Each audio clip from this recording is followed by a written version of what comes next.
Facebook pages. And finally, your feedback is extremely important to us. We would really appreciate it if you could fill out the feedback form, which will pop up on your screen upon exiting the Zoom call. Our speaker for the day, Mr. Syed, is now on the call. Hi, Mr. Syed, can you hear me?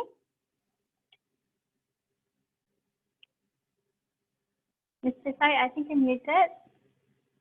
All right, okay. Perfect. Okay, so allow me to first briefly introduce you to our participants before we start your session. Sure. Our speaker is an education trainer from the Research and Consultancy Unit at Agency Counseling and Pengurusan Kredit atau AKPK. He is experienced in giving financial education briefing to the government and private agencies, IPTs, NGOs, and various GLT corporations. We're grateful to have such an experienced trainer with us today. Over to you, Mr. Syed. All right, thank you, Ms. Zulaika, for the introduction. Very nice introduction. Okay, Assalamualaikum warahmatullahi wabarakatuh dan salam sejahtera kepada semua. Terima kasih kerana sudi lagi mendengar untuk sesi pada petang ni daripada kami AKPK, Agensi Kaunseling dan Pengurusan Kredit. Saya pasti, I'm quite sure that a lot of you guys have a lot of questions pertaining to the AKPK itself, the function or the services that provided by us in AKPK, and also masalah-masalah yang sekitar yang berlaku sekarang ni. So untuk permulaannya sekali,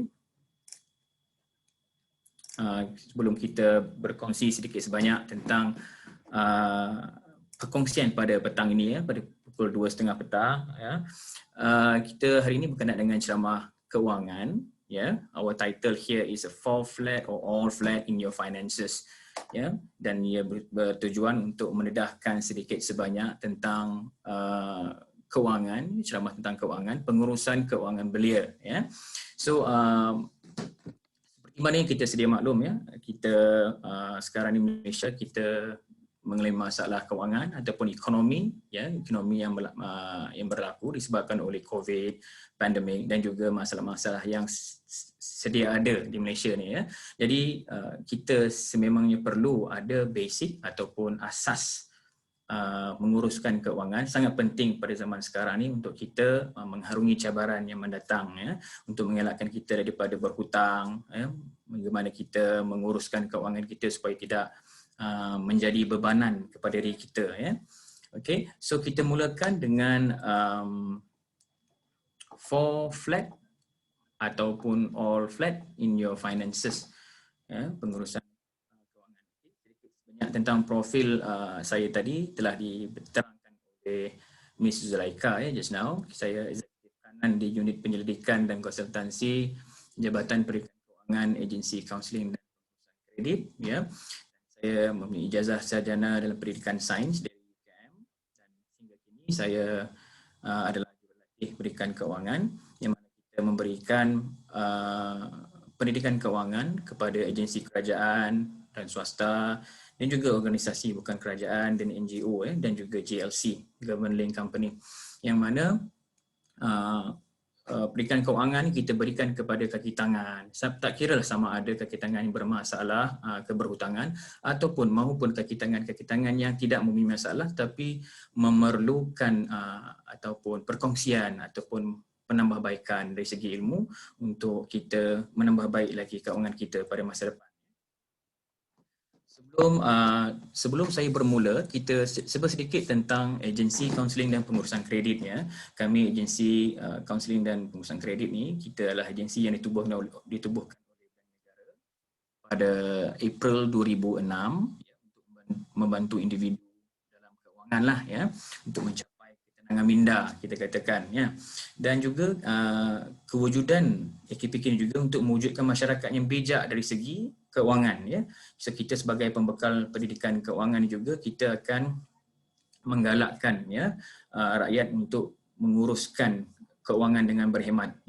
Itu adalah memang kita punya misi kita, iaitu amalkan pengurusan kewangan berhemat sebagai budaya hidup.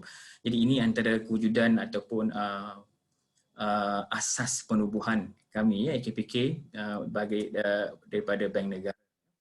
So yang seterusnya, kita lihat kepada servis yang AKPK sediakan. Bila kita sebut saja AKPK saja, semua orang kalau saya tanya sebelum ni, kalau kita pergi ceramah di mana, ceramah yang berbentuk fizikal, semua bertanyakan apa itu AKPK. Bila saya tanya apa itu AKPK, ada yang kurang maklum mengenai AKPK. Bila kita tanya sahaja kata AADK. Tak, kami bukan AADK, kami adalah AKPK. So AKPK ni apa? Agensi Kaunseling dan Pengurusan Kredit. Jadi ramai yang tidak, ada juga segelintir masyarakat yang tidak faham lagi ataupun tidak maklum lagi tentang peranan kami. Yang pertama, kita ada 3 servis di AKPK. Yang pertama, kami ada pendidikan keuangan, iaitu kami memberikan maklumat mengenai keuangan. Kita mendidik masyarakat tentang pengurusan keuangan yang baik, melibatkan pekerjaan, yang melibatkan keluarga dan juga persaraan. Ada pakej-pakej yang tertentu. Dan juga kami mengadakan ceramah dan taklimat modul pengurusan keuangan peribadi, pendidikan keuangan yang dibuat ni semuanya kita akan berkongsi dengan semua masyarakat, yang mana kita juga menerbitkan artikel dan buku-buku mengenai pengurusan keuangan. Itu di segi servis pendidikan keuangan. Dan seterusnya, bagi program yang seterusnya adalah kaunseling keuangan. Ini adalah servis kami yang kedua oleh AKPK. Kaunseling keuangan ialah nasihat pengurusan keuangan. So kepada sesiapa yang mempunyai masalah ataupun ingin mendapatkan bantuan tentang kaunseling keuangan, bagaimana cara menguruskan keuangan yang lebih efektif, juga boleh mendapatkan servis daripada kami, kaunseling. Dan harus diingat, apabila kita sebut saja kaunseling keuangan ni, mesti orang berfikirkan bahawa for those who have problem, you have to come to AKPK, come forward to AKPK to get help from AKPK. But not necessarily, this is not confined to those who have problems in finance. But our service ni juga boleh kita berikan kepada rakyat Malaysia yang tidak mempunyai masalah kewangan tetapi ingin mendapatkan ilmu ataupun pendedahan tentang pelaburan ataupun di manakah apakah cara investment pelaburan yang terbaik untuk mereka. Jadi ilmu ni pun boleh kami kongsikan kepada masyarakat umum, bukan terhad kepada individu-individu yang mempunyai masalah kewangan saja. Jadi bila kita tanya saja AKPK kata stres, kita sebut AKPK saja orang kata itu orang yang mempunyai masalah keberhutangan saja. Sebenarnya tidak tepat, Bukan saja untuk for those yang mereka yang mempunyai masalah kewangan, tapi juga mereka yang tidak mempunyai masalah kewangan juga boleh berkongsi ataupun datang ke AKPK kepada kami supaya kita boleh berkongsi idea dan ilmu tentang bagaimana untuk kita meningkatkan lagi kemahiran menguruskan keuangan kita. Itu adalah servis yang kedua. Dan servis kami yang ketiga iaitu adalah program pengurusan kredit ataupun dalam bahasa Inggerisnya Debt Management Program. Di mana program pengurusan kredit ni kita membantu pada sesiapa yang secara sukarelawan, dia sukarela dia mendaftar ke dalam program kami untuk mendapatkan khidmat bantuan, seperti penjadualan semula ataupun untuk penstrukturan semula pembayaran balik pinjaman, yang punya masalah juga boleh mendaftar. Ini adalah 3 program yang kami sediakan di AKPK. Dan seterusnya kita tengok kepada statistik, Kita biasanya, saya suka mendedahkan sedikit statistik untuk kita menilai apa status terkini di Malaysia. Okey, kalau kita lihat kepada slide yang saya kongsikan kepada tuan-tuan semua, Disember 2019 ramai 1,031,404 orang yang datang mendapatkan khidmat kaunseling dan khidmat nasihat di AKPK. Dalam 1 juta lebih ni, seramai 307,471 orang yang mengikuti program pengurusan kredit. Maksudnya di situ seramai 300,000 lebih yang mendaftar program pengurusan kredit bersama AKPK. Ini data yang kami dapat daripada sehingga Disember 2019. Okay. Dan sedikit statistik juga, ini dari KWSP, kumpulan wang simpanan pekerja. Yang kita katakan di sini, kalau tengok di sini, rendah. Apa yang berlaku di Malaysia ni? Apa yang rendah? Rendah ni kita kata gaji. Kita bila buat kaji selidik, ya, rakyat Malaysia mengatakan gaji rakyat Malaysia ni adalah rendah, ya. Kita kata masih lagi income tak cukup, ya. Dan apa lagi yang rendah tentang Malaysia ni? Kata simpanan, ya. Rakyat Malaysia katakan mempunyai simpanan, savings, very low savings dalam rakyat Malaysia ni, ya. Ramai yang tidak mencapai 6 bulan gaji, ya, untuk simpanan untuk kita katakan dana kecemasan, masih lagi tidak cukup, ya, simpanan. Dan yang ketiga, apa yang rendah ialah celik keuangan. Inilah peranan kami di AKPK ni untuk menedahkan lagi bagaimana kita kongsikan tentang ilmu menguruskan keuangan, ya. Kita perlu tingkatkan lagi yang rendah ni, iaitu celik keuangan dalam masyarakat Malaysia. Dan taklah semua rendah. Kalau tengok sini, tengok ada dari tinggi, ya. Apa yang high di sini. So ini yang dinyatakan oleh rakyat Malaysia, ya, yang findings ataupun dapatan yang kami dapat mengatakan kos sara hidup di Malaysia tinggi.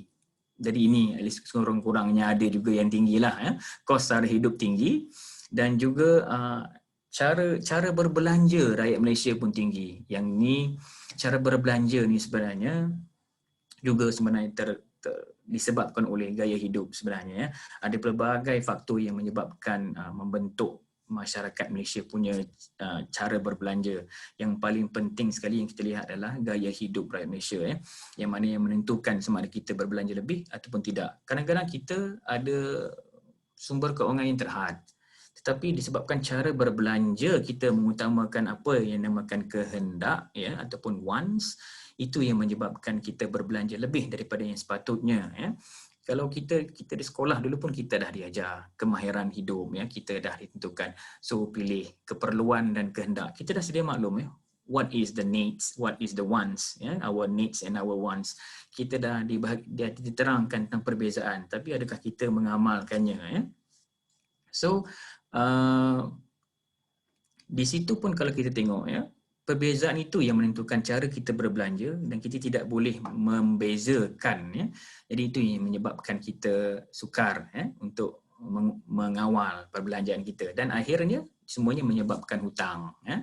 Kita punya hutang. Kalau lihat data di sini juga, statistik di sini 80% rakyat Malaysia mempunyai pendapatan bawah 4,000.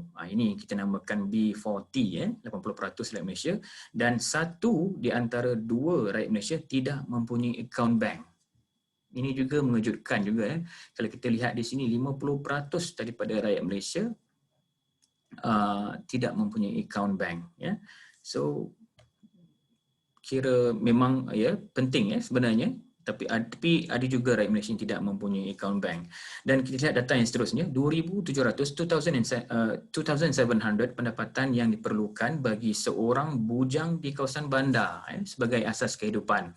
Dan kita dapati ada juga yang mempunyai pendapatan yang lebih rendah. So kita bayangkan, ya, mereka yang mempunyai pendapatan yang lebih rendah duduk tinggal di kawasan bandar.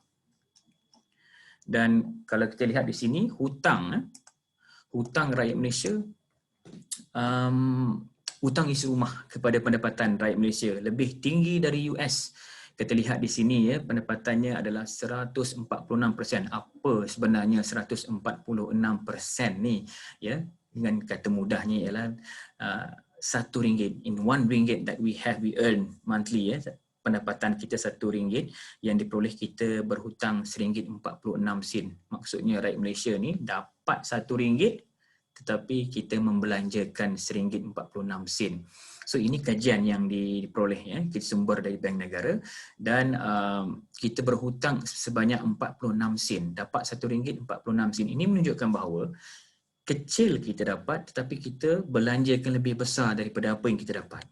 Ini dapatan daripada kajian atau penyelidikan, ya. So ini juga jelas menunjukkan bahawa kita tidak kawal ataupun kawal kita punya perbelanjaan, ya. Apa yang kita belanjakan, kita berbelanja lebih daripada pendapatan yang kita ada, ya. Okay. Dan seterusnya kita lihat pula kepada kajian, ya. Kajian daripada kami di AKPK. Ini kajian yang kami lakukan pada tahun 2018, ya. Yang mana kita ada kajian FBEST 2018 yang referring to AKPK Financial Behaviour Survey, ya. Kita lihat di sini dapatan yang pertama. A, tahap kesejahteraan kewangan dalam kalangan orang dewasa yang bekerja di Malaysia pada tahap bertahan.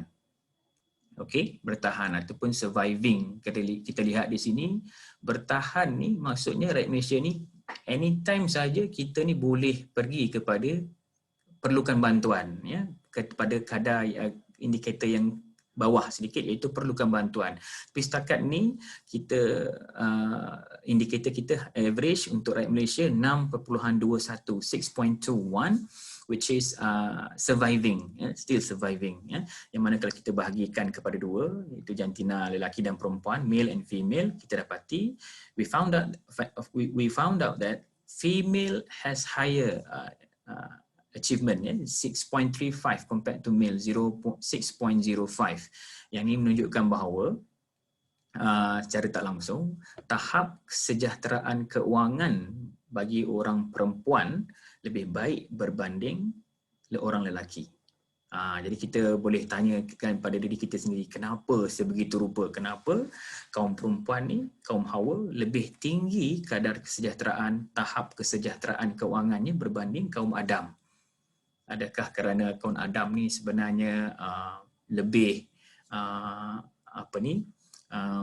menanggung ataupun bertanggungjawab dalam menjaga keluarga, dia mengeluarkan belanja untuk kesemuanya? Banyak juga jawapan-jawapan yang saya terimalah semasa memberi ceramah di agensi kerajaan yang mengatakan bahawa bolehlah orang lelaki ni perlu menjaga keluarga, perlu beri duit pada isteri, perlu beri duit pada anak. Jadi orang perempuan boleh simpan duit lah macam tu kan. Tetapi kadang-kadang bukan itu juga faktor-faktornya juga, ya. Kadang-kadang tu mungkin disebabkan oleh sifat, ya, kaum Hawa itu suka merancang dahulu, ya. Kenapa, ya, kita lihat nanti kenapa. Okey, kita pergi dulu pada B. Keberhutangan yang tinggi adalah satu isu yang perlu bantuan daripada majikan. Yang ini memang perlu bantuan, ya, untuk kaki tangan, ya, untuk dalam kalangan rakyat Malaysia, pelajar-pelajar yang masih belum bekerja ataupun pelajar-pelajar yang baru mula dalam pekerjaan, baru bermula, ya. So ini adalah satu statistik yang sebenarnya kita perlu lihat, ya. Untuk senior-senior kita yang dah bekerja, ya, dia berhutang yang mana majikan di sebuah syarikat ataupun company, di agensi ataupun di kementerian kerajaan sendiri yang mana lebih mendedahkan kepada pendidikan kewangan kepada kaki tangan, itu adalah lagi bagus, ya, berbanding company yang tidak mengambil kira tentang isu-isu ni, ya. Jadi perlu bantuan daripada majikan. C, yang seterusnya, 3 daripada 10 rakyat Malaysia yang bekerja terpaksa meminjam bagi membeli keperluan asas. Kita lihat ini bukannya data yang kami keluarkan sewenang-wenangnya. Ini adalah data daripada penyelidikan, ya. 3 daripada 10 rakyat Malaysia bekerja meminjam bagi membeli keperluan asas. Maksudnya di situ 30% daripada rakyat Malaysia ni berhutang untuk membeli barang keperluan asas. Barang keperluan asas seperti beras, tepung, gula, makanan seharian, ya, barang dapur yang kita beli tu. So kita berhutang. So berhutang maksudnya kita swipe kad kreditnya. So 3 daripada 10. Ini dapatan 2018. Dan seterusnya D, wanita lebih cenderung untuk merancang perbelanjaan mereka berbanding lelaki. So ini sebenarnya D ni yang menerangkan tentang A tadi, ya. Kenapa kaum wanita punya tahap kesejahteraan keuangannya lebih baik berbanding lelaki. Kita lihat D, sebab wanita lebih cenderung untuk merancang perbelanjaan mereka berbanding lelaki. So maksudnya kaum lelaki ni, kaum Adam suka berbelanja tanpa merancang. Betul, begitu. Saya pasti ramai dalam kalangan pendengar ataupun yang hari ini, ya, ada yang tak setuju, ada yang bersetuju dengan pandangan ni. Tapi memang rata-ratanya, ya, kalau kita lihat kaum Hawa lebih merancang, ya, they plan their expenses compared to males, ya. Yang ni juga faktor yang menyebabkan tahap kesejahteraan keuangan yang berbeza antara lelaki dan perempuan. Dan seterusnya kita lihat pada data, statistik yang seterusnya. Mereka yang serius dalam menyediakan perbelanjaan adalah dari umur di antara 50 hingga 59. 50 hingga 59 ya. Kita lihat di sini ya. 50 hingga 59 ni adalah kategori umur yang dah nak bersara ya. Oh, dah nak bersara baru kita serius kita sediakan perbelanjaan. Apa yang berlaku kepada golongan muda 20 hingga 29 tahun, 30 hingga 39 tahun? Di manakah anda semua? Adakah sekarang ni dah mula kita menyediakan perbelanjaan ataupun kita hanya berbelanja saja setiap bulan? Jadi itu kita kena tepuk dada tanya selera. Kita perlu melihat pada diri sendiri, adakah kita ni ada buat perbelanjaan. Kita merancang perbelanjaan kita. Kita kena lihat di situ. Sebab kita tengok di sini, statistik menunjukkan umur-umur hampir pencen baru serius menyediakan perbelanjaan. Ya. Sepatutnya kita perlu galakkan lagi golongan muda, ya, beliawan untuk merancang perbelanjaan lagi. Ya. Seterusnya data, mereka yang berpendapatan tinggi dilihat kurang merancang perbelanjaan mereka. Okey, yang kurang. Jadi kita lihat di sini siapa yang bergaji 10,000 ke atas, kata lihat ya, siapa yang kelompok dalam T20 yang mana mereka mempunyai pendapatan yang tinggi. Jadi mereka tidak ada kerisauan dalam berbelanja. Duit ada lebih. Jadi bagi mereka apa yang nak dibeli, just beli. Cuma beli, tidak perlu risau. Macam golongan yang bawah sedikit, ya, mungkin M40 ataupun B40, kita perlu merancang apa yang perlu dibeli, apa yang kita perlu tahan, kan? Kita bezakan antara keperluan dan kehendak. Jadi kita utamakan keperluan dahulu. Kemudian kalau ada lebih, barulah kita membeli barangan yang mengikut kehendak apa yang kita mahukan. Jadi ini yang membezakannya, ya. Dan seterusnya, 2 daripada 10 rakyat Malaysia, 18% ya lebih kurang, tiada simpanan dalam 6 bulan yang lepas. Ini yang kita dapati daripada kajian kami, ya. 20%, hampir 20% rakyat Malaysia tidak ada simpanan dalam 6 bulan yang lepas. Jadi kita lihat, ya, kepada individu semua, kita tanya diri kita sendiri. Sekarang ni, adakah kita mempunyai simpanan, savings dalam 6 bulan ke belakang? Ada simpan dalam bank ke, dalam tabung haji ke, dalam ASB ke, ada kita simpan. Kita kena tanya diri kita sendiri. Cukup 6 bulan. Jika kurang daripada 6 bulan, itu something that we need to think about lah. So we have to do something to increase our savings to 6 months. Ya. So kita dapati dapatan masih ada lagi 20%, ya, rakyat Malaysia yang tak ada simpanan. Dan yang terakhir, 53% daripada mereka yang berpendapatan di bawah 2,000 tidak mampu menyediakan 1,000 untuk perbelanjaan kecemasan. Yang mana daripada siapa yang bergaji 2,000 ke bawah, 53% daripada mereka tidak ada simpanan untuk kecemasan sebanyak even RM1,000. Ya. Jadi ini yang kita dapat, ya, daripada kajian yang kami lakukan. Ya. Okay. So sekarang ni kita lihat kepada yang seterusnya adalah matlamat. Okay. Kita pergi pada matlamat ni lah untuk kita mengetahui apa dia matlamat keuangan kita. What is our financial goals? Ya. So kita setiap daripada diri kita ni mesti ada matlamat. Kalau dalam diri kita ni tidak ada matlamat, kita tak meletakkan satu target ataupun matlamat untuk dicapai. Kalau saya tanyakan di sini, apakah matlamat keuangan tuan-tuan? Apakah matlamat keuangan anda? Bilakah anda? Contohnya kalau ramai di sini pelajar, kan? Pelajar, okay, mesti ramai ada yang belum berkahwin. So bila mahu berkahwin? Jadi dah letakkan satu matlamat. Walaupun kita calon pun tak ada lagi ni. Belum lagi ada calon lagi nak berkahwin. Jadi tak apa. Kita letakkan satu matlamat. Bila, agak-agak tahun bila nak berkahwin. Pada umur bila nak berkahwin. Jadi kita perlu letakkan tahunnya bila, pada umurnya berapa, dan bila masa kita nak berkahwin tu, to get married tu, we must have the money. Kita masih ada the fund, mesti ada duit untuk kita melangsungkan perkahwinan, ya, supaya akhir sekali kita tidak, orang kata kita berhutang, ya. So kita tak nak berhutang ketika berkahwin. Jadi kita perlu menyimpan duit. Jadi bagaimana nak menyimpan duit? So kita perlu apa orang kata, menyimpan daripada sekarang. So kita perlu buat semua tu, ya. So bagaimana kita letakkan satu matlamat. Jadi sebagai contoh di sini, kalau saya lihat di sini, ya, saya buatkan satu barcode di sini. Barcode ni kalau boleh jangan scan sekarang lah, tak perlu nak scan barcode tu, ya, tidak ada apa-apa yang akan keluar nanti. Cumanya yang saya nak berkongsi di sini ialah kita barcode ni, yang saya sukakan tentang barcode ni ialah kod ni kita sendiri yang tahu apa matlamat kita. Kalau kita letak di mana-mana barcode ni, kita akan jelaskan apa yang kita nak, apa matlamat kita. Contoh, ya, kalau anda semua lihat bawah ni, ya, saya tulis itu 2025. Ini merujuk kepada, ini contoh saya bagilah, ya. Contohnya 2025. Tahun 2025 adalah contoh saya ingin membeli kereta baru sebagai contohnya. Kita letakkan pada tahun 2025. Kita letakkan. So bila kita letakkan 2025 nak kereta baru, apa yang kita nak beli kereta tu? Kita nak beli kereta jenis apa? Berapa harga kereta tu? Kita dah letakkan amount dia di situ. Tahun 2025 mesti ada. Contohnya saya nak beli kereta yang berharga RM100,000. Baik.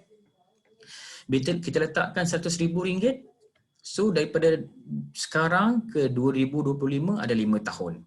Betul? So bila ada 5 tahun, so kita ada berapa bulan?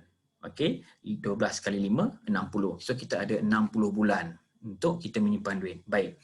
So sekarang ni kereta yang nak beli kereta RM100,000. Jadi kalau kita nak bayar duit muka 10%, ya, down payment 10%, kita dapat sepatutnya dalam RM10,000. Betul? So kalau RM10,000 kita kena sediakan pada tahun 2025, RM10,000 tu kita bahagikan dengan 60 bulan. Ya. So kita bagikan dengan 60 bulan. Dan kita akan dapat berapa bilangan ataupun amount yang perlu kita simpan dalam satu bulan. Ya, so di situ sekarang ni bermula pada tahun sekarang kita dah mula menyimpan berapa ringgit kita perlu simpankan untuk mencapai matlamat kita untuk membeli kereta pada tahun 2025. Dan saya pasti dalam kalangan anda semua mesti ada matlamat sebegini, ya, tapi tak pernah diterjemahkan ataupun ditulis dalam bentuk tulisan, ya. So, saya nasihatkan di sini kita buat. Pertama sekali mungkin kereta, ya. Dan ataupun mungkin ada yang tak nak beli kereta, ada yang nak beli rumah dahulu katakan. So kita letakkan itu tahun bila kita nak beli rumah, ya. Bila saya tanya satu peserta, saya pernah bertanya pada satu peserta di satu ceramah saya pergi, apa matlamat keuangan tuan? Jadi dia mengatakan, oh, matlamat keuangan saya adalah menyimpan. Saya kata menyimpan apa? Menyimpan rambut, menyimpan janggut, menyimpan apa? So kita kata okey, dia kata menyimpan duit. Berapa banyak duit? Jadi bila kita meletakkan matlamat ni, kita kena meletakkan matlamat yang tepat. Ya, bila melibatkan duit ni kena tepat. Berapa amount yang kita nak, ya. Jadi senang kita akan menuju ke arah matlamat tu. Kita tak boleh kata letak saja nak menyimpan. Kita tak tahu berapa jumlah yang kita nak. Contoh kalau kita kata nak menunaikan haji, for those who are Muslims, yang Muslim, kita nak menunaikan haji. Jadi menunaikan haji berapa kos untuk menunaikan haji? Tahun bila yang kita nak mula nak menunaikan haji? Kita letakkan target. Biasalah kita perlu menunggu waiting list, kita perlu berada dalam senarai menunggu kan untuk mendapat giliran haji tu. Tetapi tak apa, kita rancang dulu keuangan kita, cukupkan duit dulu untuk buat haji. Tetapi berapa?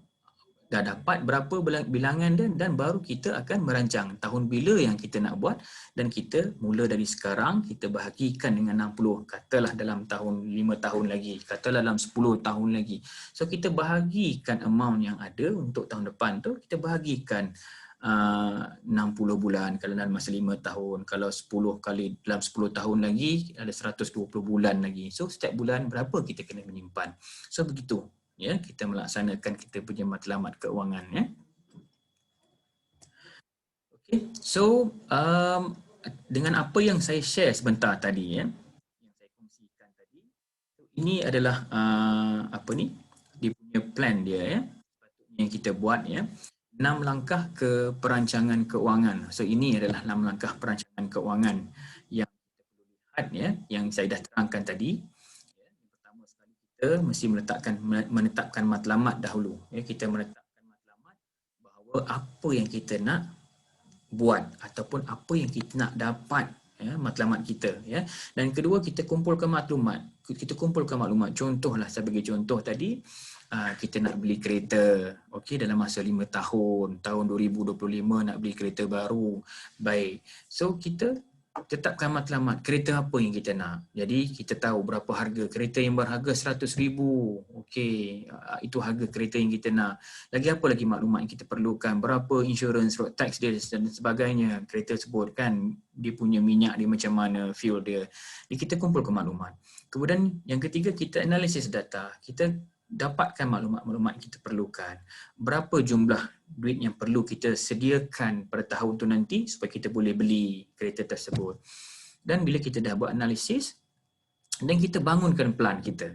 Bangunkan plan maksudnya di situ kita buat, kalau tuan-tuan dan puan ya, anda semua nak buat dalam bentuk Excel sheet pun dah tak mengapa. Kita buat setiap bulan berapa yang perlu kita ada duit. So towards the end, selepas 5 tahun, cukuplah bilang amount duit RM10,000 contohnya untuk membayar duit muka kereta. Kalau sesiapa yang perlukan duit muka yang lebih tinggi, silakan nyatakan berapa, katakan nak naikkan RM20,000, bagikan RM20,000 tu dengan berapa bulan. Ya, itu kita bangunkan plan. Dan seterusnya, kita melaksanakan rancangan. Ya, kita laksanakan rancangan. Okay, kita laksanakan rancangan, kita boleh menyimpan bulan-bulan. Baik. Dan yang keenam, kita mengkaji dan memantau. Kenapa perlu kaji dan memantau? Kita hanya plan sahaja daripada bulan pertama sampailah bulan ke-60 nanti. Tapi along the way, kita tak tahu kita ada masalah, perlukan duit ataupun ada kecemasan. Jadi mungkin sedikit sebanyak akan mempengaruhi ataupun mengganggu perancangan kita. Ya. Jadi di situ kita perlu kaji dan mantau.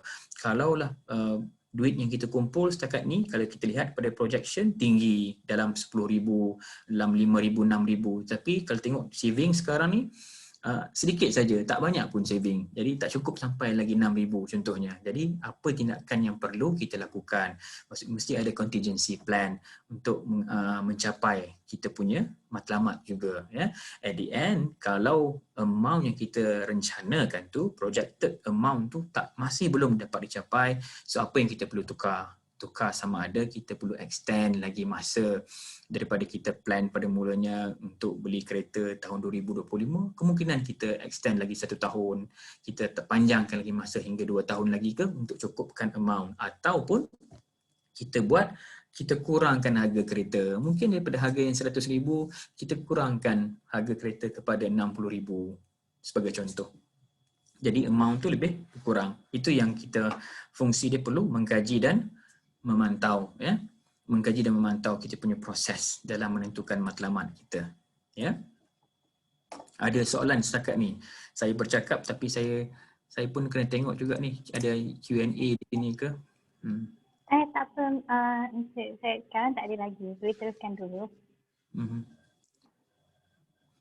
Oh, ni ada Nawazir ada bagi soalan, tapi tak apa. Adakah dengan mengambil insurans dikira sebagai simpanan untuk kecemasan, atau walaupun kita dah ada insurans kena simpanan kecemasan juga? Okey, boleh saya akan terangkan nanti soalan ni ke nak jawab, saya jawab sekarang juga. Up to you, Mr. Syed. Dua-dua pun boleh. Ya, okey, saya cuba jawab satu dulu ya, daripada Nawazir ni. Adakah dengan mengambil insurans dikira sebagai simpanan untuk kecemasan, atau walaupun kita dah ada insurans kena ada simpanan kecemasan juga? Baik, soalan yang bagus ni daripada Nawazir ni ya. Okey, kita mengambil insurans ni sebagai simpanan kecemasan. Kita memang ada insurans yang untuk, insurans sebenarnya ada security, ya, security ataupun menjaga keselamatan kita kalau apa-apa yang berlaku pada diri kita dalam kecemasan, so kita boleh ada backup, ya, itu guna insurans. Tapi juga ada insurans yang dalam bentuk saving. Contoh ya, macam kita ada medical card yang ada simpanan juga. Itu pun 2 dalam 1, boleh kita menyimpan dan masa yang sama dia melindungi kita daripada sebarang kecemasan ataupun kecederaan yang kita alami. Baik, dan adakah soalan tadi kata adakah kita boleh sepatutnya menyimpan saving? Pada pandangan saya, kita perlu buat dua-dua tu. Yang pertama, mesti ada insurans untuk melindungi kita, security, dan kedua, perlu ada simpanan. Simpanan adalah emergency fund ataupun dana kecemasan sekurang-kurangnya 6 bulan gaji ataupun 6 bulan pendapatan kita. kita lihat berapa gaji bulanan kita. So simpanan kita sekurang-kurangnya 6 bulan gaji kita. Itu simpanan yang kita perlu usaha simpan. Ya, dan insurans ni adalah basic untuk kita keselamatan kita, kesihatan kita kena ada juga. Tapi kalau kata ada yang nak fokuskan kepada insurans saja, tidak menyimpan, saya tak menyokong ke arah itulah. Saya menasihatkan agar ada kedua-duanya sekali. Ya. Untuk simpanan, simpanlah untuk 6 bulan simpanan tu, usahakan savings, dan manakala insurans tu pun ada juga. Ya. Baik, saya sambung dulu ya.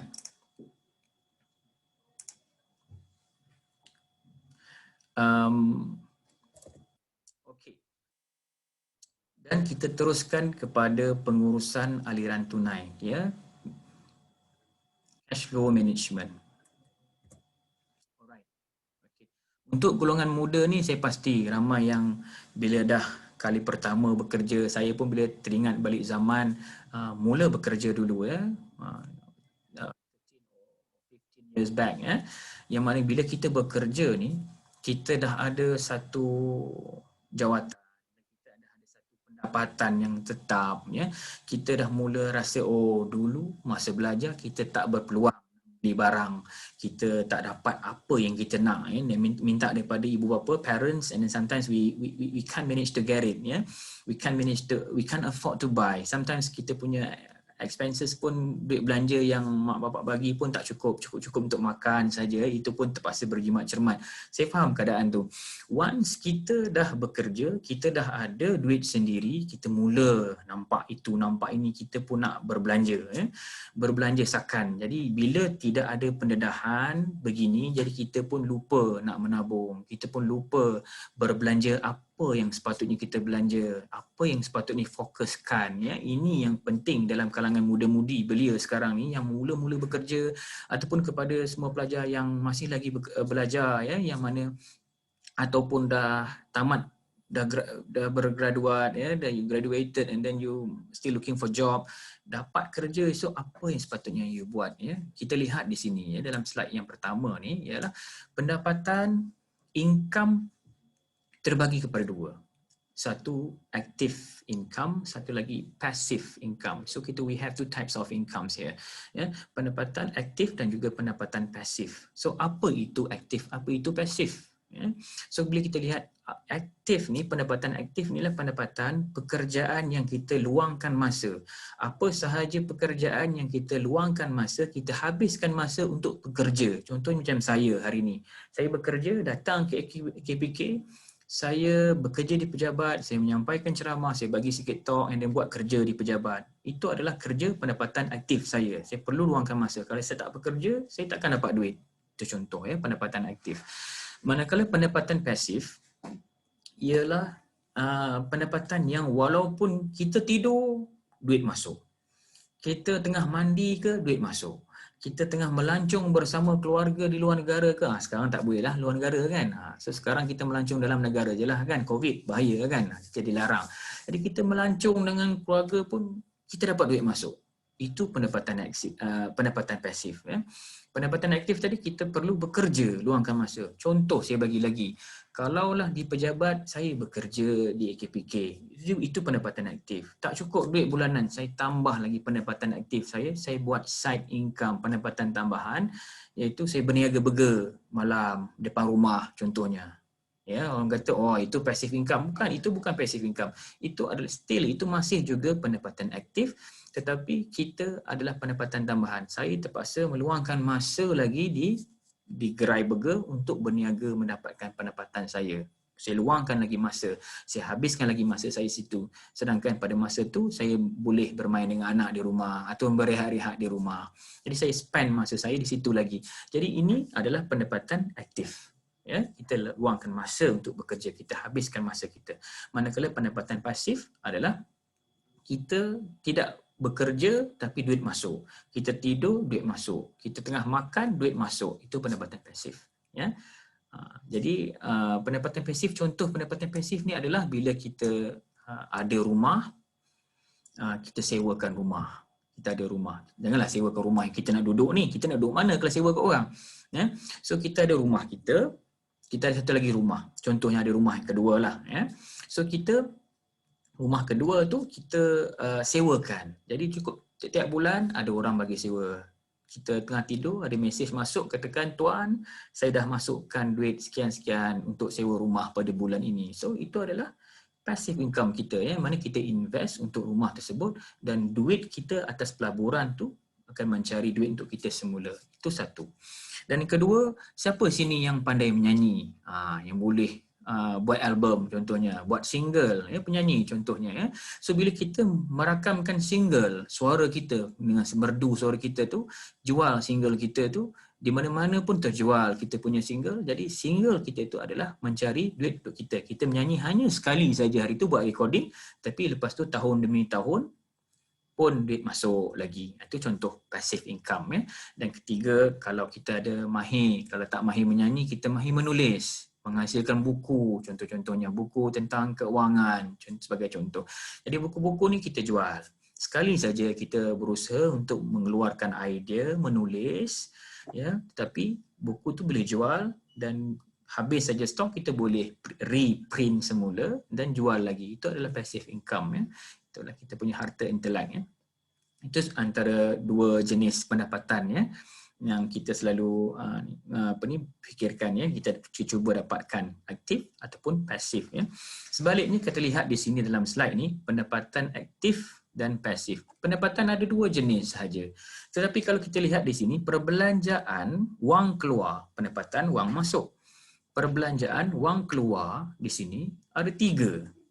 Sebab tu tak cukup je rakyat Malaysia ni. Dua jenis pendapatan, tapi bila berbelanja ada sampai 3 berbelanja. Kita lihat di sini, ada sampai 3 perbelanjaan. No wonder tak cukup duitnya. No wonder berhutang lagi 46 sen mengikut KWSP sebentar tadi. So kita lihat di sini. Perbelanjaan terbagi per 3. Kita ada perbelanjaan tetap, or we call it fixed expenses. Perbelanjaan berubah ataupun variable expenses dan perbelanjaan budi bicara, discretionary expenses. Ada 3 jenis perbelanjaan tetap, perbelanjaan berubah, perbelanjaan budi bicara. Okay. So kita lihat perbelanjaan tetap. Apa itu perbelanjaan tetap? Perbelanjaan tetap adalah wang yang kita gunakan consistently setiap bulan memang kita kena bayar. Contohnya duit housing loan, pinjaman perumahan, ataupun car loan, pinjaman untuk kenderaan, kita bayar tetap, tak boleh tak bayar. Tiap-tiap bulan mesti kena bayar. Dan amount dia tetap. Contohnya credit card kita bayar, personal loan kita bayar bulan-bulan. Ini adalah perbelanjaan tetap. Yang kedua, perbelanjaan berubah. Perbelanjaan berubah ni adalah seperti bil telefon, bil elektrik, bil air yang kita bayar. Kita tiap-tiap bulan tetap kita bayar. Memang tetap, memang mesti kena bayar. Tetapi jumlah dia berbeza. Ada masa kita bayar tinggi, ada masa kita bayar rendah. Manakala jenis perbelanjaan yang ketiga adalah perbelanjaan budi bicara or discretionary expenses.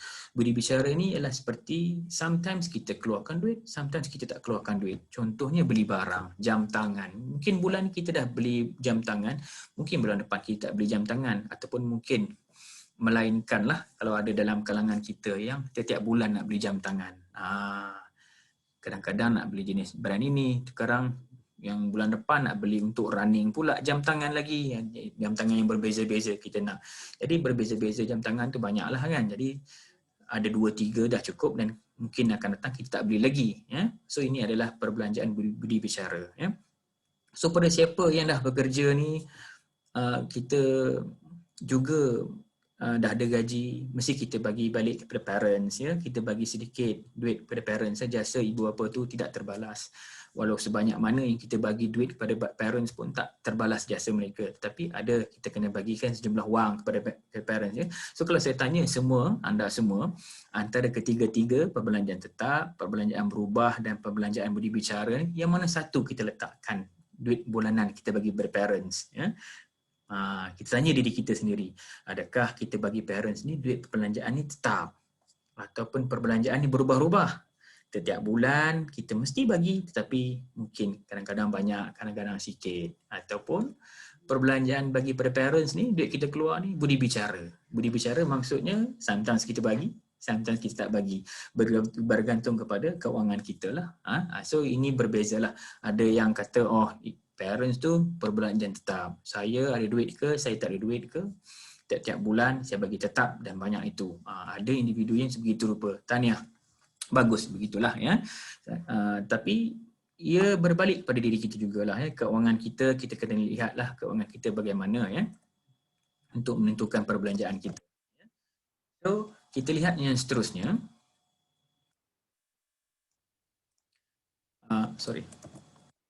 Perbelanjaan bulanan. Okey, apa yang kita belanjakan? Apa yang kita belanjakan bulanan? So, kita lihat pada pie chart ni. So, gaji yang kita dapat bulanan 100%. Ya. So kita lihat 40% kita ini adalah ceiling ya, ceiling dia punya ni 40% hanyalah perbelanjaan tetap. So kita bayar bank, bayar duit kereta, bayar rumah apa semua mesti dalam 40% sahaja ya. Manakala 50% lagi adalah perbelanjaan berubah dan budi bicara. Ya. So ini berubah yang kita bayar bil, utility, bills dan semua ni, beli barang, beli jam tangan, beli handbag semua ya. Cik kak, cik mak, apa makcik-makcik semua tu ya. So ini ada termasuk dalam 50% ya. Manakala 10% lagi simpanan. Adakah buat semua? Semua orang buat. Adakah semua buat simpan 10% simpanan? Jadi kena periksa-periksa, audit diri balik. Betul ke ada kita buat simpanan 10%? Lebih-lebih lagi yang muda-muda yang bekerja ya. Yang baru dalam 2-3 tahun bekerja, 10% ada buat simpanan 10%. Kalau boleh kita cuba capai target 10%. Kalau boleh antara 10% hingga 30%. Ini yang disarankan oleh AKPK. Kita cuba simpan wang pendapatan bulanan kita. Ya, sebelum kita berbelanja setiap bulan, kita simpan dulu 10% kurang-kurangnya. Siapa yang mampu menyimpan lebih, tingkatkan sehingga 30%. Banyak ya, 30%. Tapi jika ada, bagus. Tahniah. Jika pada sesiapa yang belum kata memang saya menyimpan cik, tetapi simpanan saya tak capai pun 10% simpanan. Tak mengapa, dah menyimpan tu pun kira bagus, tahniah. Kalau contohnya katakan bulan ni kita hanya simpan, biasanya saya simpan 2% sahaja daripada gaji saya untuk simpanan. Tahniah, bagus, teruskan simpanan. Kita simpanlah 2%, tak apa. Tapi kita tahu target kita sekurang-kurangnya 10%. So apa yang kita patut buat? Pada siapa yang bekerja, 2%, katakanlah 2% tahun ni, tahun depan dapat kenaikan, ya, dapat kenaikan gaji. So kenaikan gaji, kita tambahkan 1% kepada 2% tersebut. Jadi 2 jadi 3%.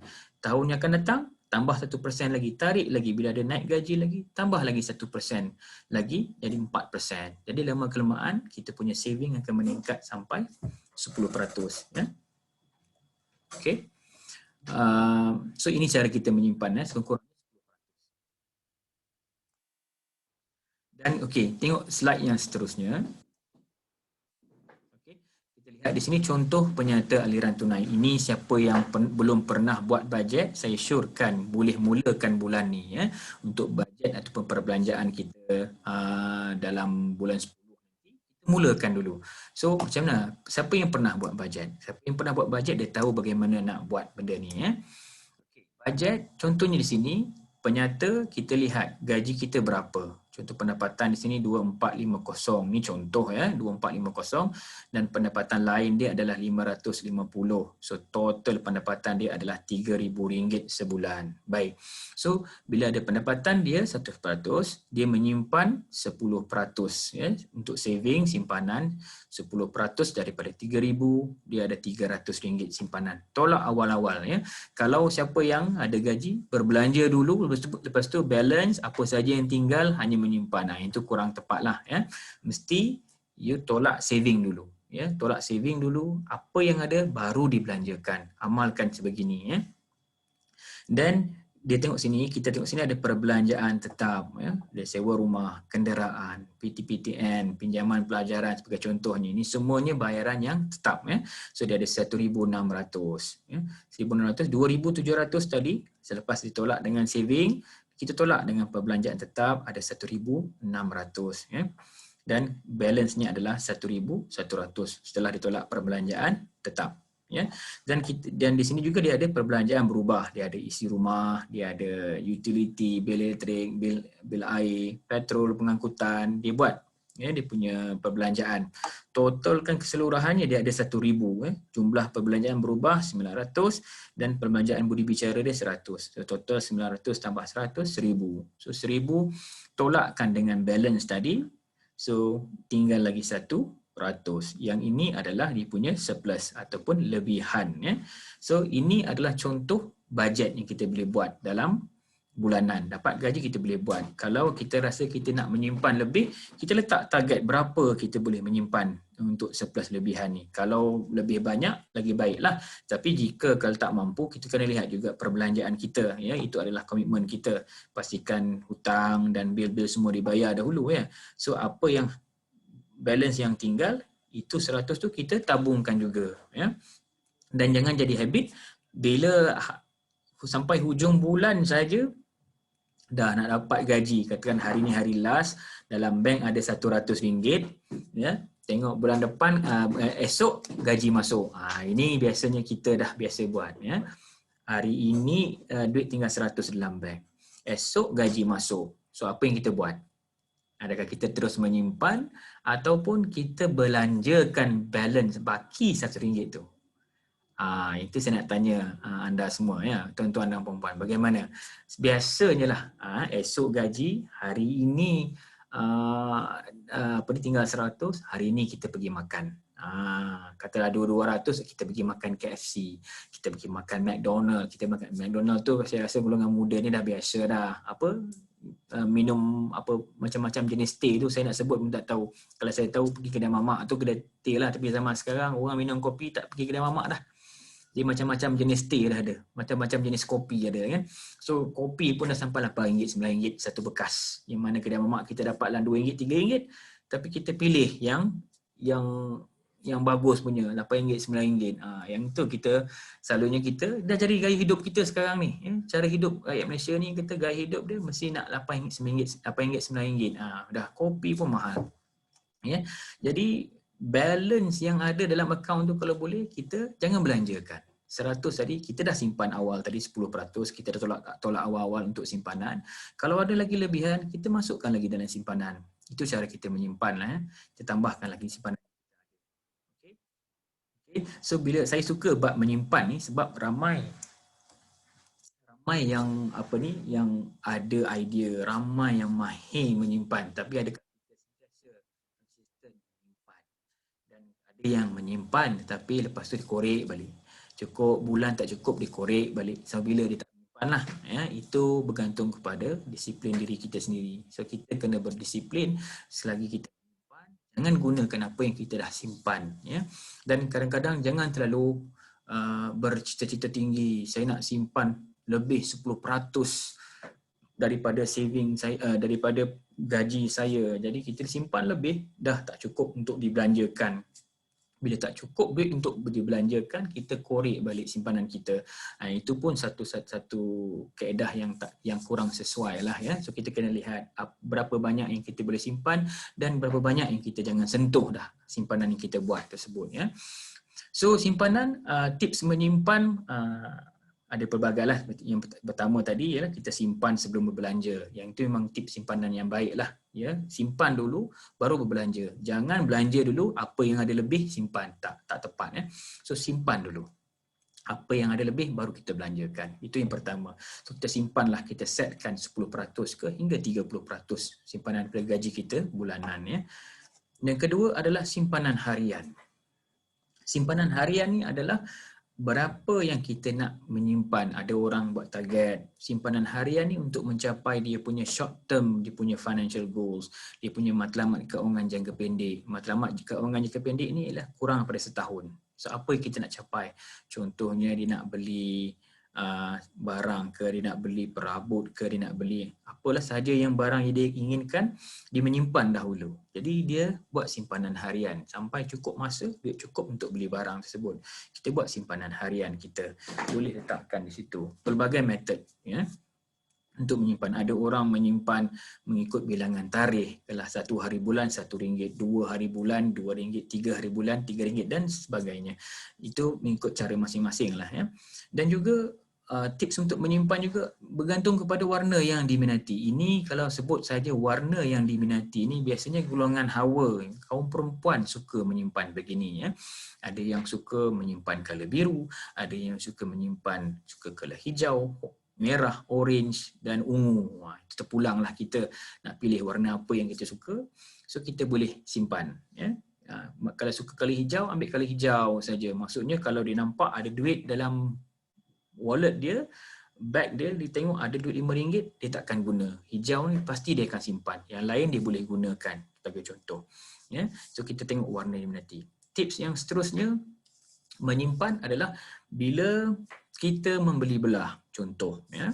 Contohnya kita membeli, paling mudah adalah kita belanjakan duit untuk membeli makanan tengah hari. Kita pergi kedai makcik ni, kita kata ambil nasi, lauk semua bagi. Lepas tu makcik tu kata okey, RM5.50 dia kata. Dan kita pun bayarlah, keluarkan duit RM1, bagi RM6 pada makcik tersebut. RM6 kita bagi, dia pulangkan balik berapa? Dia bagi balik 50 sen ya. Dia bagi 50 sen. So 50 sen yang kita dapat balik daripada tukaran makcik tadi tu, kita letak di mana? Biasanya kita masuk balik dalam wallet kita. Kita masuk balik, kalau perempuan tu dia ada beg kecil, ada zip tu, dia akan masuk dalam balik duit shilling semua dalam tu. Dan dia masuk balik dalam beg supaya boleh diguna semula. Ya. So sebenarnya kita boleh mengurangkan ketirisan ni berlaku dengan cara kita asingkan 50 sen tadi tu. Ya, kita asingkan, dapat balance 50 sen, asingkan di tempat lain. Kalau di pejabat kita ada tabung, masukkan dalam tabung. Kalau di rumah kita ada tabung, balik rumah kita masukkan dalam tabung. Asingkan duit tu supaya kita tak gunakan lagi. Itu adalah tips menyimpan yang bagus ya. Dan yang seterusnya yang boleh saya fikirkan sekarang ni, bila kita pergi membeli belah, contoh membeli kain nela, nak raya, nak beli satu rumah atau keluarga semua nak pakai baju sama color raya. Kayak macam raya baru-baru ni semua dalam PKP tak adalah nak saling baju sangat kan, semua pakai apa yang ada saja. Jadi nak beli kain nela katalah 1 meter RM15. Kain nela RM15. Jadi kita pun tanya orang kedai tu, biasanya kita kan tawar bahagian ya, berapa boleh kurang saya nak beli satu kayu, satu rumah nak satu keluarga nak pakai color yang sama. Jadi dia kata kalau beli satu kayu dia bagi RM12 1 meter. Harga telah dikurangkan, kita berjaya minta kurang kan.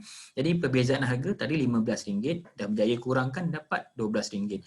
Jadi perbezaan sebanyak RM3. Contoh, kalau kita beli 1 meter saja kain, kita dah jimat RM3 di situ. Ya.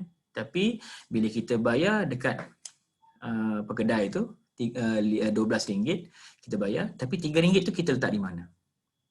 Kita tak gunakan. Kita tak asingkan RM3. Padahal RM3 tu adalah jumlah yang kita berjaya kurangkan dan kita jimatkan. Baik, betul. Jadi kita sepatutnya kita simpan, asingkan RM3 yang kita berjaya kurangkan tu ke tempat yang lain. Sebab kita ni ada masanya kita minta kurang, ada masa membeli belah, sekarang kita belanja saja ikut suka. So kita tak konsisten ya. Ada masa kita nak minta kurang, ada masa sekarang kita tak minta kurang, kita belanjakan saja. Jadi duit tu hilang macam tu, sama saja. Jadi cara dia ialah bila kita berjaya minta kurang, so amount RM3 yang kita berjaya kurangkan tu, kita asingkan siap-siap. Itu adalah tips menyimpan yang seterusnya. Saya percaya ramai yang ada pelbagai cara untuk menyimpan, ya, tips menyimpan yang kita boleh kongsikan. Baik, so mari kita dengar sebelum tu, kita lihat satu video ni ya.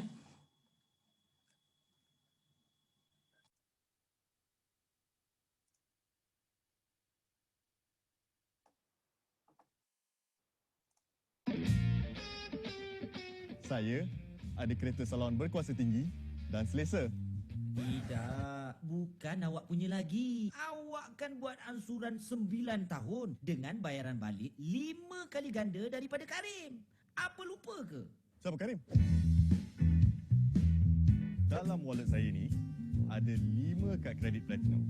Tapi Karim mempunyai RM500 wang tunai kepunyaan sendiri di dalam dompetnya. Rumah yang saya duduk sekarang ni, corner lot bernilai hampir RM1 juta. Ada 5 bilik, sangat luas dan selesa untuk isteri dan anak saya. Karim pula duduk di kondominium. Bayaran bulanan RM1,500 sebulan dan Karim bersama isteri tidur di dalam bilik yang sama. Main kasar nampak? Saya dengan isteri selalu menghabiskan hujung minggu kita orang dengan makan kat restoran mewah macam ni. Alah, bukan selalu pun. Seminggu sekali je. Apa susah? Swipe je lah. Isteri Karim selalu masak di rumah. Berbintang-bintang Karim kasih kepada isterinya. Isteri saya pandai masak lah. Saya je yang tak bagi.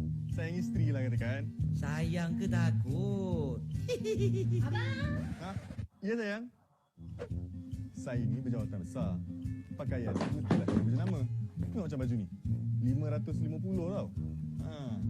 Karim pun manager lah. Tapi dia bijak. Karim beli pakaian masa ada diskaun. Sama je baju nampak. Warna pun sama. Beli kat mana tu? Tempat yang sama juga. Kalau macam ni lah gayanya, sampai bila lah orang kita nak maju? Tengok. Saya baru lepas beli handphone canggih tau. Alah, ansuran 36 bulan je. Karim pakai telefon yang sama. Tetapi Karim kumpul wang dan beli cash. Tiap bulan kan saya dapat gaji. Apa nak risau? Salah tu. Tiap bulan duit kamu habis dengan komitmen bulanan. Dalam wallet tu tinggal RM55.55 aja kan? Buatlah pilihan yang bijak dalam berbelanja. Telajak perahu boleh diundur. Telajak berbelanja buruk padanya. Rancang kesejahteraan hidup anda. #Demi Esok.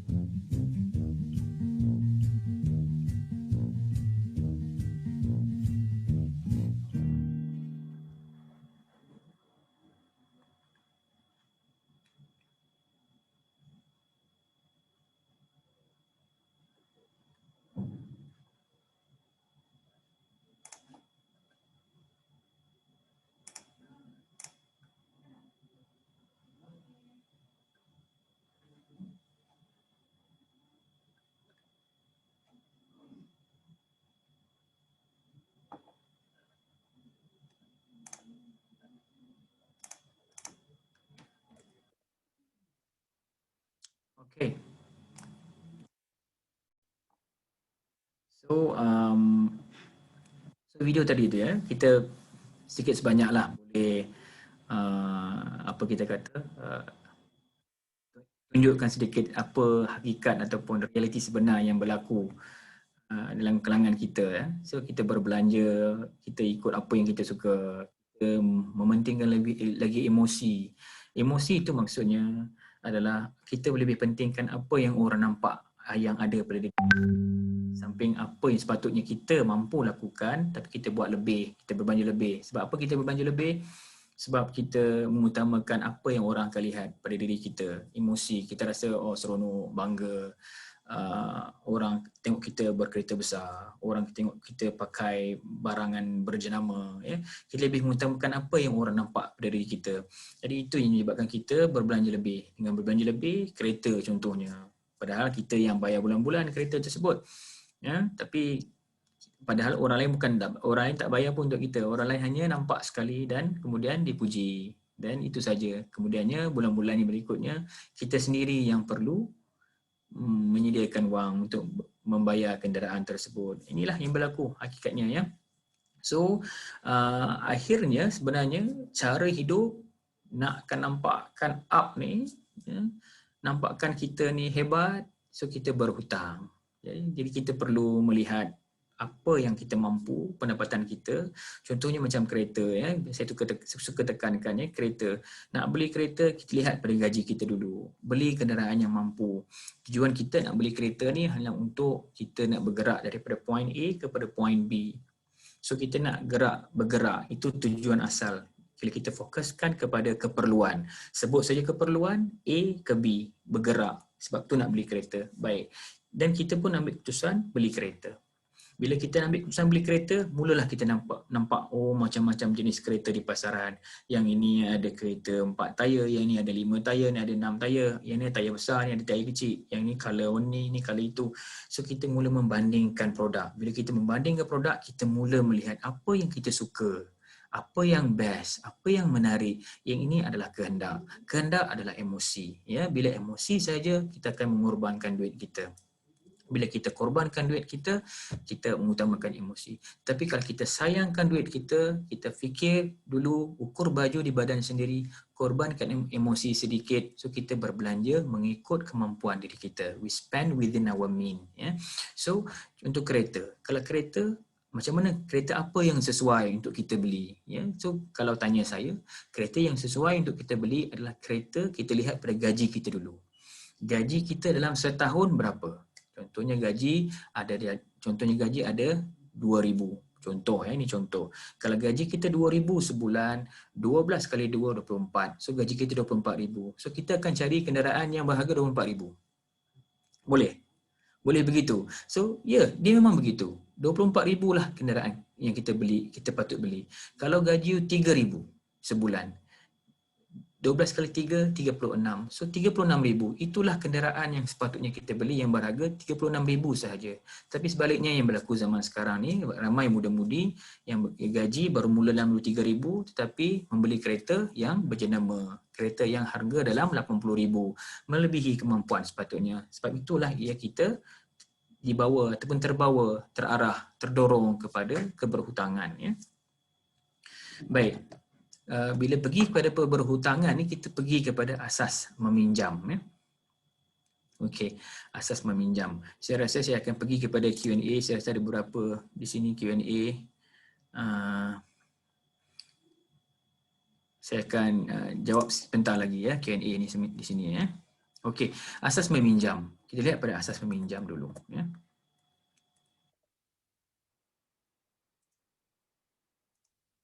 Okey. Pinjam atau tidak? So kita decide. Pinjam atau tidak? Itulah persoalannya. Kenapa kita nak meminjam? Apa perlu kita meminjam duit? Daripada kita tidak ada hutang, kenapa kita perlu buat hutang? Kita kena fikirkan kenapa? Perlu ataupun tidak? Adakah tinggi keperluannya untuk kita buat hutang? Tidak ada perlu dan kita nak berhutang. Contoh nak beli kereta. Nak bekerja ni kita perlu ada komitmen untuk bergerak ke sana kemari. Even untuk lulus ataupun dapat bekerja di satu company pun biasanya kita akan ditanya, ada lesen memandu, ada kenderaan. Kadang-kadang disebabkan kita ada lesen memandu, kita ada mempunyai kereta, kita boleh memandu, itu yang menyebabkan kita terpilih bekerja. Ada juga sekarang ni begitu rupa company ya. So perlu juga dalam kalangan muda-mudi untuk ada kenderaan. Jadi adakah orang tanya, perlukah kita beli kenderaan dahulu? Adakah kita boleh beli rumah dahulu? Rumah tu lah ada aset, kereta tu adalah liability. So banyak perbincangan yang perlu kita buat ya. Apakah itu aset? Apakah itu liability? So kalau kita lihat di sini dalam slide ni ya, apa yang bank nampak, apa yang institusi keuangan lihat dan apa yang kita perlu lihat dalam diri kita. Pertama untuk tujuan produktif sahaja. So kalau kita nak buat loan, mesti tujuan loan tu untuk yang produktif. Ya. Sebagai contoh, saya nak melancong ke luar negara, saya nak buat loan 10,000. Adakah itu produktif loan? Ya, adakah itu tujuannya produktif? Itu bukan tujuannya produktif ya, untuk melancong saja buat personal loan. Itu bukan tujuan yang bagus produktif ya, tidak produktif. Kalau saya kata saya ingin buat loan, pinjaman kredit, loan untuk membeli kenderaan. Kenderaan ini untuk saya berulang-alik kerja, mencari rezeki untuk dapat income. Itu adalah produktif loan. Ya, saya ingin membuat pinjaman untuk membeli rumah. Pinjaman perumahan. Membeli rumah untuk membuat aset supaya saya boleh menyewakan rumah dan dia akan dapat balik saya. Itu adalah produktif loan. Walaupun saya tak sewakan rumah tersebut, ia still adalah produktif loan sebab rumah adalah aset. Ya. Okay. So ini adalah tujuan produktif. So ke bank nak tengok kita mohon pinjaman, so bank akan tengok tujuan kita meminjam untuk menilai risiko. Itu yang pertama. Yang kedua, mengikut kemampuan. Ini yang berbeza. Mengikut kemampuan dan mengikut kelayakan kita. Kalau di bank akan lihat balik kita punya komitmen, monthly commitment. 40% kita punya perbelanjaan tetap, sehingga 60% ya, bank akan lihat kita punya kemampuan. Kalau kemampuan kita melebihi 40%, ada kemungkinan permohonan kita ditolak, ya. Dan ada juga yang lebih daripada 60% bank lihat. Itu bergantung kepada jumlah gaji dan jenis-jenis bank. Ada juga yang lebih. Tapi kalaulah bank offer sampai 70%, 80% komitmen kita pun, kita sendiri yang perlu melihat kemampuan diri kita dalam membuat loan, ya. Kita kena lihat mampu tak kita membayar bulan-bulanan komitmen kepada loan tersebut. Itu lebih penting daripada kelayakan. Kadang-kadang ada individu yang hanya dia kata bank pun lulus untuk apply loan. Kenapa lah saya tak mampu? Bank pun lulus. Bank ialah satu polisi dia tengok kita kelayakan saja. Tapi dia tidak melihat sama ada kita mampu ataupun tidak. Bank tidak melihat sama ada berapa banyak duit kita bayar untuk bil-bil bulanan, perbelanjaan bulanan yang tidak apa kita kata tidak muncul ataupun tercatat di dalam sikris, ya. Jadi bila tengok dalam sikris tidak ada komitmen tersebut, jadi bank-bank anggap kita tidak ada kemampuan yang lain, tidak ada komitmen yang lain. Jadi kita mampu untuk membayar balik jumlah ataupun komitmen bulanan, pembayaran balik bulanan tersebut. Jadi dia luluskan, tapi sebenarnya kita sendiri yang perlu lihat kemampuan kita macam mana, ya. Kita lihat mampu tak bayar balik. Dan yang ketiga, sejarah pembayaran. Kalau kita nak buat loan, bank akan lihat sejarah pembayaran. Sama ada track record kita bagus tak, ada tunggakan tak bulanan dengan loan-loan sebelum ni. Jadi kita lihat, bank akan lihat benda tu. Kalau sebelum ni pun ada masalah dari segi pembayaran, jadi bank pun sukar untuk kita luluskan. Kalau dalam sikris pun ada tunggakan-tunggakan, jadi itu yang menyebabkan kita bermasalah juga untuk mendapat kelulusan, ya. Jadi kita lihat, bank akan lihat ketiga-tiga faktor ni, ya. So dan seterusnya adalah nisbah hutang kepada pendapatan. Ini adalah debt service ratio. Yang penting kita sendiri pun perlu we have to know how to calculate, ya. Kita mesti tahu faktor penting dalam penilaian kredit. Macam mana kita, how do we measure our credit score? Kita kena tahu cara dia adalah nisbah pembayaran balik bulanan. Apa sahaja komitmen bulanan yang kita ada, kita totalkan jumlah bulanan tersebut. Ini maksud saya adalah perbelanjaan tetap, ya. Housing loan, car loan, personal loan, credit card, ya. Contohnya kita gabungkan semua kalau ada, semua komitmen kita bahagikan dengan pendapatan bersih bulanan. Pendapatan bersih ni setelah ditolak dengan SOCSO, setelah ditolak dengan EPF, KWSP, tolak, ya, bersih, kemudian kita dapat dengan 100. So berapa jumlah ini kalau nilainya tidak seharusnya lebih daripada 40%, ya. So kalau contoh di sini dalam pendapatan Encik Ali di sini ialah RM4,135. Ini pendapatan dia. Bila ditambahkan totalkan semua sekali, dia punya komitmen bulanan dia RM1,935. Bila dibahagikan, dia dapat 47%. Apa maksud di sini?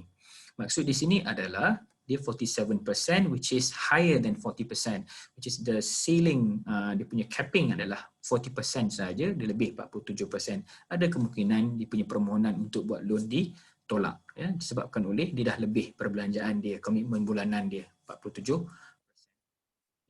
Dan ini adalah contoh sikris, ya. Kalau siapa yang belum pernah lihat sikris, ini adalah contoh laporan kita punya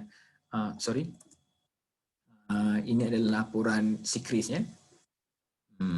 Sikris stands for Central for Credit Reference Information System. Saya ulang, Central for Credit Reference Information System, yang mana sikris ni dikeluarkan oleh bank negara dan boleh, kalau siapa yang dah bekerja tu boleh dapat, ya, dia punya sikris report ni daripada kami di AKPK. Kami boleh printkan, datang ke AKPK, boleh dapat. Apa yang kita boleh lihat di sini adalah, yang paling penting adalah kalau you lihat ke semua daripada kat sini, dia akan appear 12 bulan. Dalam sikris, contoh di sini ada 2014 Disember sehingga 2015 November. Kita lihat di sini ada appear 12 bulan. So dalam sikris ni dia hanya appear 12 bulan saja, ya. So kalau kita dalam sepanjang 12 bulan ke belakang ada tunggakan, dia akan muncul, dia akan terpapar di sini, ya. Kita akan lihat Satu, contoh di sini March ada satu, so ada satu tunggakan. So bila April dia ada dua, maksudnya ada dua tunggakan, bulan March dan bulan April. Contoh sini Mei ada tiga, maksudnya March, April, Mei ada tiga kali tunggakan. Jadi itu dia ada rekodkan. Jika ada tunggakan sebegini, rekod sejarah pembayaran kita tak okey, tak cantik. Jadi kalau kita nak mohon loan, memang tak lepas. So cara dia kalau nak lepas loan, tunggu lagi setahun. Tunggu lagi setahun, dalam setahun tu bayar bulanan dengan cantik, on time. Jangan ada tunggakan, default, no default. Bayar tetap supaya semua di sini nanti kosong, kosong, kosong, kosong. Kalau kosong tu maksudnya okey. Kosong tu maksudnya bagus, bayar on time. Jadi bila semuanya kosong, baru kita punya rekod cantik, baru bank lihat cantik, maksud komitmen kita bagus dan baru boleh mohon semula loan ya. Tapi kena kira balik you punya DSR lah, debt service ratio tu pastikan kurang daripada 40% lah ya. Okey. Kemudian anda adalah apa yang anda fikirkan. Kita fikirkan kita tak boleh uruskan wang, kita tak boleh uruskan wang.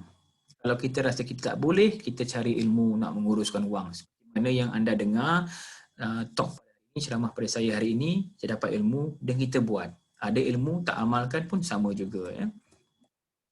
Dan hidup perlu ada matlamat.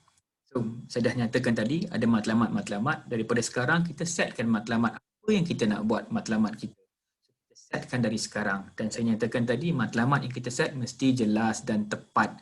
Mesti ada ukuran, mesti ada measurement, mesti ada jumlah yang tepat. Jangan kata matlamat saya nak menyimpan tapi tak tahu berapa banyak nak menyimpan. Nyatakan dengan tepat apa yang you nak sebenarnya. Nak menyimpan berapa? Bila nak dapatkan jumlah wang tu? Mesti nyatakan punya matlamat. And then mesti berpaksikan pada peraturan dan undang-undang lah ya. Dan yakin bahawa hidup hari ini adalah untuk kebahagiaan masa akan datang. Kita pada masa hari ini kita merancang untuk kita punya keuangan. Kita pada masa akan datang akan berterima kasih pada kita pada hari ini kerana kita menyimpan, kita merancang keuangan kita. Dan sentiasa saling hormat menghormati, telus dan tulus. Saya bebas hutang. Bebas hutang ni kita kata dalam arti kata bukan bebas hutang. Tak ada hutang. Kalau kita ada rumah mesti kita akan ada hutang. Sampai bersara so ada hutang rumah. Hutang tu ada. Cuma kita bebas keuangan. Walaupun kita berhutang, kita ada lagi duit untuk kita boleh memilih barang, kita boleh melancong, kita boleh membuat apa aktiviti yang kita suka dengan duit yang kita ada. Itu maksud kebebasan keuangan. Boleh kita lihat sebelum tu kepada Q&A. Boleh. Right, Haziq Aziz tanyakan, adakah investment untuk diri kita satu kemahuan atau keperluan? Sebagai contoh, perbaiki imej diri. Okey. Investment untuk diri kita sebagai satu kemahuan atau keperluan. Contoh, perbaiki imej diri. Dia bergantung. Perbaiki imej diri ini adalah kalau kita boleh gunakan imej diri, kita invest untuk diri kita, untuk kita berpenampilan baik ataupun kita mendapat satu imej yang lebih baik, kita melabur kepada itu supaya kita mudah mendapat pekerjaan yang lebih baik ataupun kita mudah menaik pangkat, itu adalah satu pelaburan juga. Ya, itu adalah satu pelaburan juga. Tetapi konteks pelaburan itu adalah melibatkan personal lah. Ya, dia bukan melibatkan menyimpan wang ataupun melabur untuk mendapatkan dividen, tetapi ia melibatkan kepada penambahbaikan diri sendiri, ya, imej diri. Ya, dia sebahagian daripada satu pelaburan juga. Adakah dia kata investment untuk diri satu kemahuan ataupun kehendak lah, ya, kehendak. Ya, ia adalah kehendak. Kerana kalau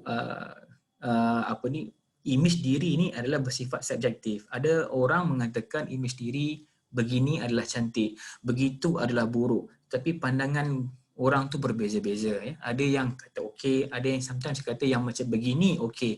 Jadi itu adalah berbeza-beza. Kita tidak mengatakan benda itu sebagai satu keperluan tetapi adalah kehendak lah. Ya. Taslimah Hasan, adakah 10% simpanan tersebut termasuk EPF? Oh tidak. Ya. Simpanan 10% tersebut tidak termasuk EPF ya Taslimah. Ya, EPF tu dah dipotong. ya, balance gaji bersih kita tolak lagi 10%.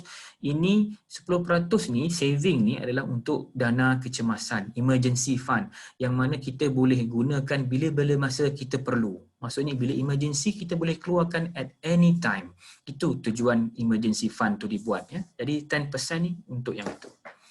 Nazira, apa beza personal loan dengan loan untuk rumah? Apa beza personal loan dengan loan untuk rumah kereta?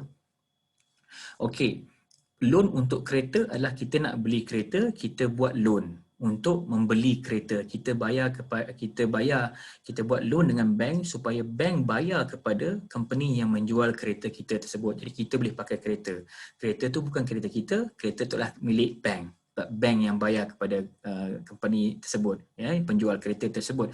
Tetapi kita bayar bulan-bulan kepada bank untuk bayar sampai itu masa kereta habis bayar, itulah kereta kita. Itu adalah loan kereta. Begitu juga rumah, ya. Kita berhutang dengan bank, rumah tu milik bank, ya. Kita bayar kepada bank bulan-bulan. Tapi kalau personal loan ni adalah kita panggil unsecured loan. Unsecured loan ni, kalau rumah, kereta tu ada secured loan. Secured ni lah kita namakan bahasa Melayu dia adalah pinjaman bercagar, ya. Pinjaman bercagar ni maksudnya ada cagaran, ada objeknya. Cagaran maksudnya kereta tu sebagai benda yang bercagar, rumah tu benda yang cagar. Kalau apa-apa berlaku, kita cagarkan kereta, kita cagarkan rumah. Kalau tak mampu bayar, bank akan tarik rumah. Kalau tak boleh bayar, tunggakan, bank akan tarik kereta. Itu barang yang dicagarkan, ya, secured loan. Tapi kalau personal loan adalah unsecured loan. Unsecured loan adalah pinjaman tidak bercagar, tidak ada barang, kita pinjam duit sahaja, kan. Jadi ini perbezaan antara loan rumah, personal loan, rumah dan juga kereta. Dan kebiasaannya personal loan ni disebabkan tidak bercagar, dia lebih tinggi nilai interest dia. Baik, dan ini adakah ini yang terakhir? Ainul Afifi Zafirah, ya. Salam Encik Syed, saya akan menjalani praktikal selama 8 bulan dan diberi allowance setiap bulan. Okey, pendapat Encik Syed, perlukah saya menyimpan ke semua allowance yang saya dapat dan di manakah medium terbaik untuk menyimpan? Baik. Okey, dapat allowance untuk kita sara diri kita. Jadi kita simpankan 10% kalau boleh, 10% sebab allowance, ya. Saya pasti kalau menjalani praktikal ni kita tidak mendapat gaji penuh. Bila kita hanya menerima allowance sahaja, ya, bukan gaji penuh. Jadi saya tahu, saya maklum bahawa amount dia lebih kecil berbanding gaji yang biasa, kan. Jadi bila kita diberi allowance, terpulang kepada Ainul sama ada nak menyimpan keseluruhannya. Kalau ada duit belanja yang lain boleh, tapi jika tidak ada, gunalah allowance untuk kita sehari hidup, seperti untuk wang kita pergi balik, duit makan kita hari-hari, mungkin duit minyak kereta atau motosikal ataupun tambang bas kita, di situ kita boleh gunakan. Tapi jika kalau kita dah ada simpanan lain untuk kita berulang alik di tempat praktikal tersebut, allowance yang diberi itu boleh juga disimpankan, dilaburkan, boleh, tak ada masalah.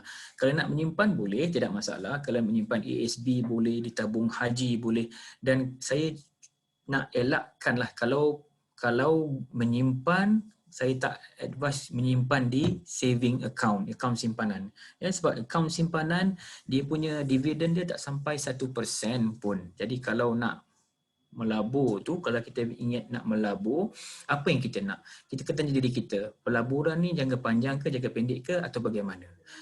Kita boleh keluarkan duit anytime, tapi kita cari pelaburan yang dividen yang tinggi. Contoh ASB boleh, ditabung haji boleh, tabung haji 3.03 dividennya tahun lepas, ASB 5.55%, jadi lebih tinggi. Kalau nak simpan di bank tu boleh, cuma di bank ni tak sampai 1% pun dia punya dividen, which is bagi saya tak berapa untung lah, ya, berbanding kalau kita menyimpan di tabung haji, di ASB. Kalau nak simpan di bank boleh, saya syorkan buat fixed deposit. Tapi fixed deposit ni kita kena ada satu ikrar ataupun perjanjian dengan bank yang kita letakkan, dia ada option ni, kita boleh simpan sebulan sehingga 60 bulan. Sebulan hingga 5 tahun. So boleh pilih, kalau nak singkat-singkat lah, kalau nak 2 tahun, nak setahun lah. Nak 1 bulan pun paling cepat boleh. Tapi dia ada rate dia lah. Tapi rate dia lebih tinggi sikit lah daripada akaun simpanan. Ya. Dan Syari, adakah 10% saving emergency fund seperti unit trust, ASB dan sebagainya? Okey, saya rasa sudah jawab tadi dah. Unit trust ni lain. Ini pelaburan unit trust adalah kita melabur kita punya pendapatan, sama ada pendapatan daripada EPF kita laburkan ataupun kita ada cash yang kita laburkan dalam unit trust, ya. Tapi kalau saving ni adalah kita simpan di simpanan yang kita boleh keluar bila-bila masa. Di ASB pun kita boleh keluar kalau kita simpan cash, ya, kita boleh keluar juga, ya. Tapi saving ni adalah lain daripada unit trust tersebut, ya. Dia lain. Pelaburan investment tu lain dan saving ni lain. Okay, saya rasa saya dah menjawab ke semua soalan. I think itu sahaja saya rasa untuk hari ini. Ya. Yeah, thank you so much, Mr. Syed. Saya rasa bagus juga dah habis semua soalan tepat-tepat pukul 4. So that is actually very happy today. So yeah, that's amazing. So I guess that with the final end of our third session, that also means we've come to the end of the day. Thank you again, Mr. Syed, for that amazing session. Yeah. Thank you, sir. Okay, bye-bye. Bye. For our participants, wrapping up on our day 1, we really do hope that the 3 sessions today have helped you shed light on the topic of managing finances. Some of the key personal takeaways that I got from this session was number 1, thinking about your personal finances early on. It's never too late or too early. Number 2, understanding and creating a personal profile, including your appetite, detailed goals, psychology, responsibilities, and more. And finally, setting aside time to learn, with the easiest way being to follow certain content creators on social media. Tomorrow, we will be looking at our second theme for this SPP, entrepreneurship. In a challenging economy post-COVID, decreasing growth in job supply, there are valid concerns that large traditional employers cannot cater to the labor demand. What other alternatives can graduates look at to avoid unemployment? Is entrepreneurship just about retailing things, or is there something more? If you have a business idea, how do you start? More importantly, how do entrepreneurs survive in an increasingly uncertain economy? Find out the answers to these questions and more by tuning into our forum, You're the Boss, tomorrow at 10 a.m. That's all from me today. Please don't forget to fill in the feedback form upon exiting this call. We look forward to seeing you tomorrow. Thank you again and goodbye.